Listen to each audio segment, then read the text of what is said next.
Ladies, gentlemen, and travelers of all ages, with Last Epoch's release now solidly multiple weeks underway, a lot of people are getting to experience the true endgame, which for the most part is specifically empowered monoliths, and the concept of pushing the corruption levels of your various timelines up higher, which results in better quality loot dropping, which lets you improve your gear more, which lets you push higher corruption, which increases your rare item drop rate, which lets you improve your gear more so you can push higher corruption. Okay, you get the idea here. It's not necessarily quite infinite, but it is a very long-lasting source of an endgame loop, which lets you test your metal and, more importantly, the strength of your build itself, trying to find the very limits of its power. For the average player, you will probably just try and push to around 500 corruption at maximum, as it's just sort of a point where it gets noticeably slower to complete each echo, to the point that it just makes the increased item drop rarity not quite as worth it. But even so, there are people who push purely for the challenge of it, and generally the real milestone of high corruption is around 1,000, 4 digits. If your build can manage at that level effectively, then it is one of the strongest builds in the game. This isn't the highest that people can do,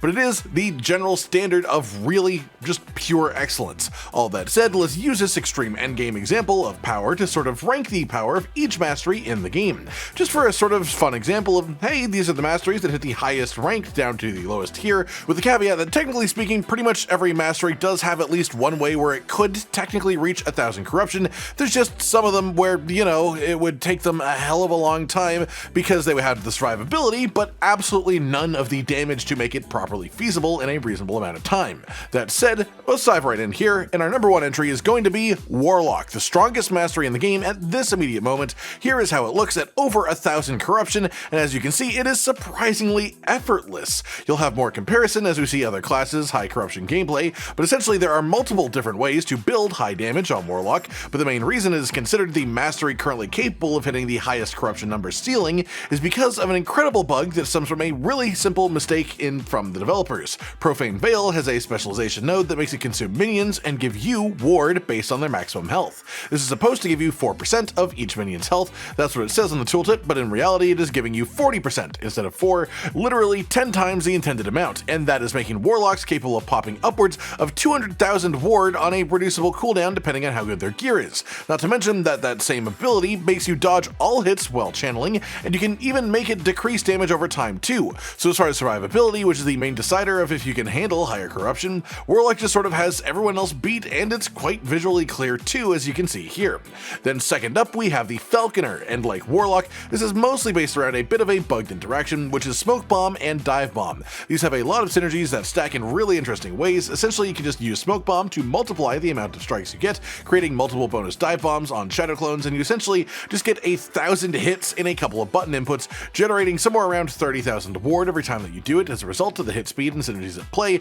on top of just other general survivability that the mastery has access to. Arguably Falconer, through these interactions, is capable of higher damage than Warlock is, but Warlock is comfortably much more tanky and survivable. And again, if the question is what corruption could this reach as a limit, the answer depends on how tanky it is above pretty much all else. Then third on the list we have Rune Master, and this is where things get a little bit funky, because technically speaking Rune Master, as well as Paladin and also Void Knight as a group of 3, currently hold the highest corruption that I've been able to find from my research and actual gameplay footage, and the last update 1 week ago from the players of this was that they had hit 3,000 corruption in group play, the official first in the world to have done so. But I think for the sake of this, we should probably not do actual group stuff and focus more on solo, as we are trying to rank the masteries against each other, and the highest solo confirmed Rune Master that I've seen is also right around 1,000 corruption like the previous 2 on the list, and it's a massively high crit rate and crit multiplier lightning focused build. And like the previous 2 on the list, this also gets really high ward numbers, but you might be seeing a pattern here because the height of the ward of this build is generally right around 20k, and so at the top end,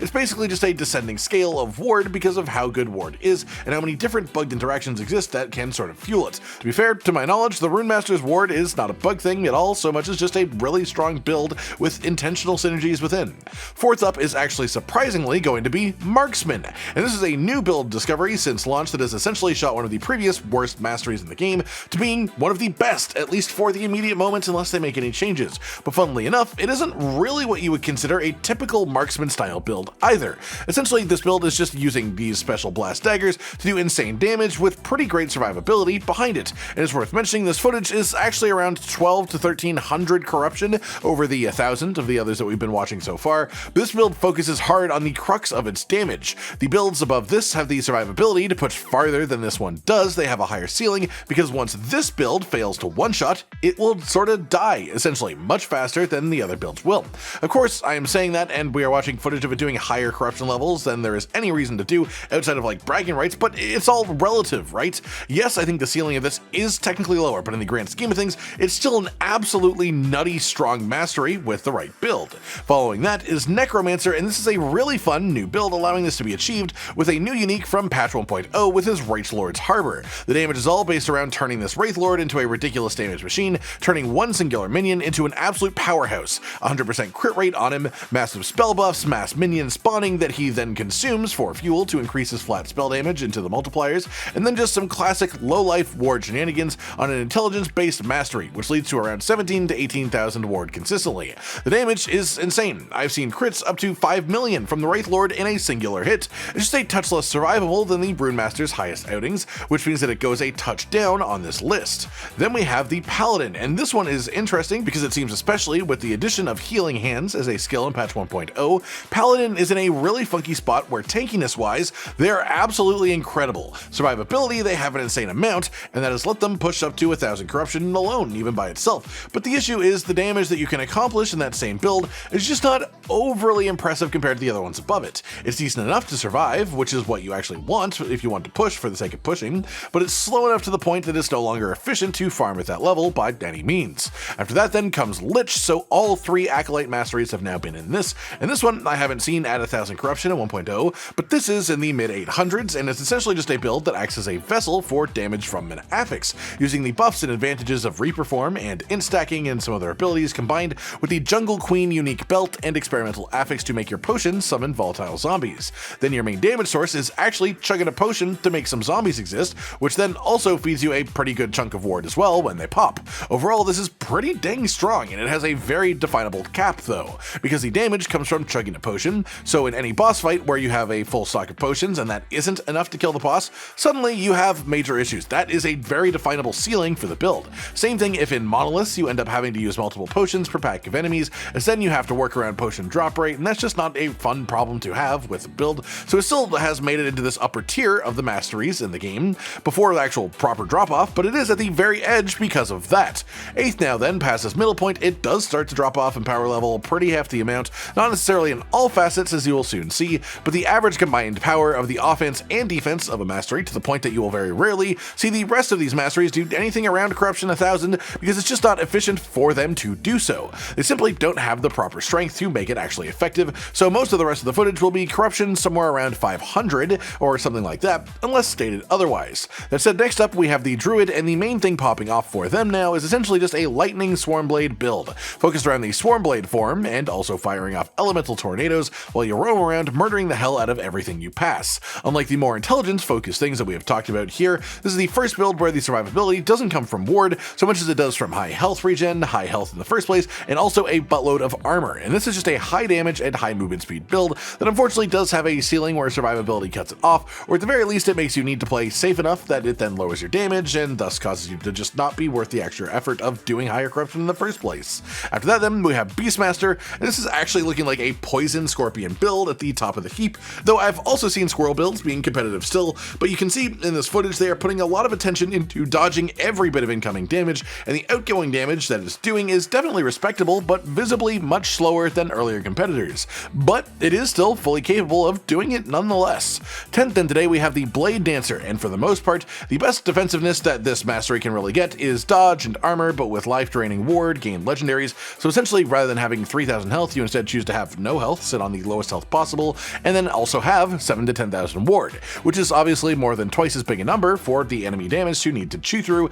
then you just focus on damage as much as you can outside of that. Pretty much every mastery can actually take advantage of this low life and ward combo, it's just a few all-class uniques. It's also what the Necromancer build does, actually, underneath its general things, but Necro just does it better and has more survival due to other ward synergies of the mastery that it has access to that Bladedancer does not. Next up then is Shaman, mostly finding success with totems, as you might expect, and actually thorn totems. The damage reduction is pretty tasty, with just an absolute buttload of armor in the build more than anything else, providing a lot of defense, but the damage definitely does have a ceiling with this, and that's what is stopping this mastery from being in the higher tiers in terms of the specific conditions of rankings that we're using today at the very least. Then after that we have Sorcerer, and you can instantly see in this footage that potions need to be mass consumed consumed on tier 4 Jolra. This is the point that we've reached where things get a bit comparatively limiting power-wise. You can push to 500 and above with these, but doing so takes a lot more effort, and it's not the safest place to be for pure actual farming for the remaining masteries either, at least from the builds that I've seen people play, that I've actually seen the gameplay of. As for Sorcerer, as has been a thing since the introduction of the Rune Master mastery, its best builds are just offensively and defensively weaker versions of the same concepts that Rune Master does, just way better than them. Yes, it might be better than some of the things that are above it on this list, but I cannot express how much it feels like Sorcerer as a mastery just as a whole is sort of invalidated by Rune Master doing what it does, which really does suck. After that is Void Knight, and thanks to Healing Hands being added into Paladin 1.0, Void Knight also benefits from this thing's existence, and as you can see, you can use the skill without even having it on your bar, just triggering massive burst heals whenever you hit enemies with melee attacks. And this makes Void Knight really quite tanky, more so than it was before this patch, but damage-wise, Void Knight just has a pretty low ceiling comparable to a lot of other masteries. This is 200 corruption gameplay you're seeing right now, and you're seeing things cleared around the same speed as 500 corruption gameplay on the more middle tier masteries. It's definitely not like genuinely bad by any means, but you can really see the difference here knowing that comparison of the numbers. Then second to last we have Forge Guard, and the reason for this is very simple. Forge Guard can defensively get extremely tanky. Yeah, you can also do Healing Hands with Forge Guard, like you can with Void Knight or Paladin for even more tankiness on top of Forge Guard specific tankiness, but it also just has a really bad issue with actual damage dealing synergies. It is super limited offensively, but being we are mostly focusing on corruption for this ranking list, its tankiness potential does at least put it above last place, which is instead going to have to go to the Spellblade. This mastery, with some synergies available to mages in general, can achieve up to around 20 to 25,000 ward on average, which is actually pretty substantial, but the actual defensiveness out of it outside of the ward is not enough to make it overly stand out as far as pure survivability. Then we have the damage you can achieve in the same build. This is gameplay right around 200 corruption, and you can already see that the damage is definitely more than it was for Forge Guard, but it is still definitely much lower numbers than most of the other masteries, and this is with stacking a debuff and ailment to 999 stacks. So the problem here is that if you're already hitting 999 stacks at 200 corruption, and this is the damage you're doing, it has limited range for growth, because usually what you want when you're doing damage over time builds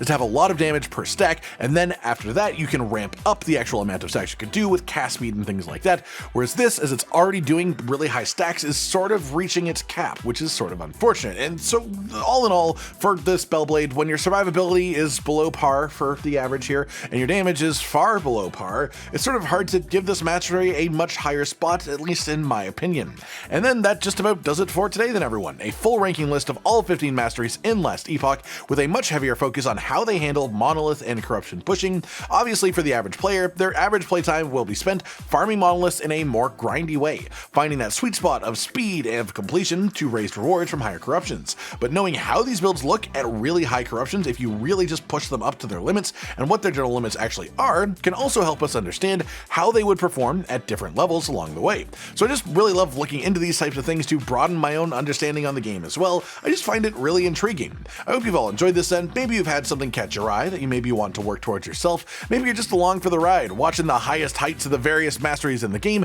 just out of pure curiosity of what it looks like. But either way, I hope you had a good time. Like if you liked the video, subscribe to the notification bell for more, and most importantly, ladies and gentlemen, until next time, stay sweet. Josh, Cotton, and Hollow with the videos, dropping the humor like a hammer on your tippy toes, bringing entertainment on a daily arrangement to take our insanity and turn it into entertainment. Yes, I said entertainment twice, to reiterate that it is nice to look into your faces on a mostly daily basis when you let us in your homes to make the whole world a stage. Goodbye.